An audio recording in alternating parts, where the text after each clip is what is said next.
Hey everyone, welcome back to our channel, where we break down tech and finance topics to make your life easier. Today, we're diving into how to add an authorized user to your Amazon Prime Visa. If you're looking to share the perks of your card with a family member or trusted friend, this is a simple process that can save you time and money. Let's get started. First off, why would you want to add an authorized user? Well, they get their own card, can earn rewards on purchases, and enjoy Prime benefits like free shipping, all while you're still in control of the account. It's perfect for spouses, kids, or even roommates.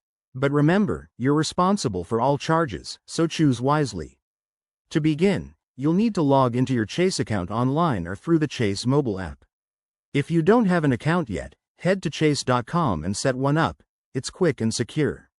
Once you're in, navigate to the Credit Cards section and select your Amazon Prime Visa card.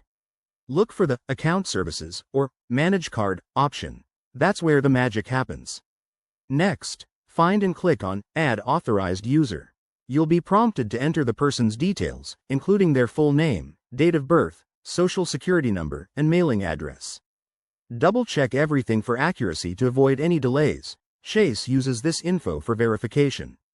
After submitting the form, Chase will review the request, which usually takes a few business days. If approved, they'll send a new card to the authorized user's address. Keep an eye on your email for confirmation. A quick tip: before adding someone, discuss the responsibilities. They can make purchases, but you'll see everything on your statement and handle the payments. Also, if you ever need to remove them, it's just as easy through the same menu. And there you have it. Adding an authorized user is straightforward and hassle-free. If this helped you out, hit that like button, subscribe for more handy guides, and drop a comment below if you have questions.